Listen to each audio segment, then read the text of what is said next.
Kad duša progovori iz tuđine.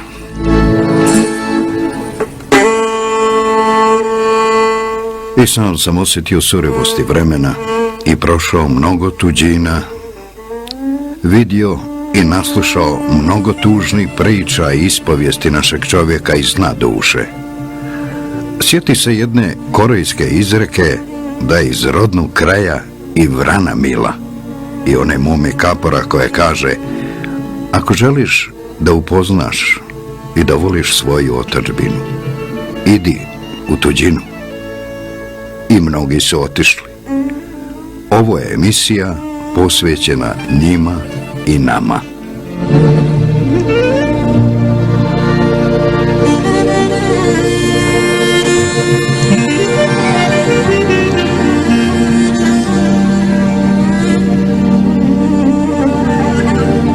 Kasno je, ležiš u krevetu i ne možeš da zaspiš. Ulica je mirna, s vremena na vrijeme vjetar u baštama pomjeri drveće. Negde zalaje pas. Udaljenom ulicom prolaze kola, a sna nema. Ne pomaže ti da ideš gore dole, da ustaneš i ponovo legneš. To je jedan od onih časova u kojima nema načina da pobjegneš od samog sebe. Tobom će zagospodariti misli i kretanja duše, a društva nema da se, kao i obično, ispričaš. Onome koje u tuđini pred oči izlaze kuća i bašta u domovini i djetinjstvo, šume u kojima je proživio najslobodnije i najnezaboravnije dječačke dane, sobe i stepeništa na kojima se čula graja njegovih dječačkih igara, slike roditelja, strane ozbiljne, ostarjele, sa ljubavlju, brigom i tihim prijekorom u očima. Pruža ruku i uzalud očekuje da i njemu neko pruži desnicu. Prekrivaju ga velika tuga i usamljenost, izranjaju i drugi likovi i u nesigurnim i ozbiljnim raspoloženjima ovih sati čini nas gotovo sve tužnim.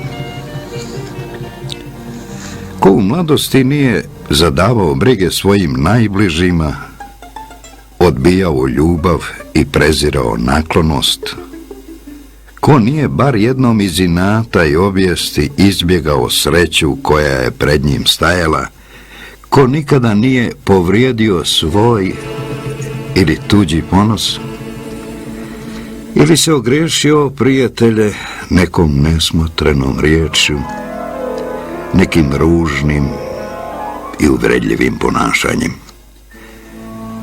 Sada svi oni stoje pred tobom, ne govore ništa i čudno te gledaju mirnim očima, a tebe je sramota od njih i od samog sebe.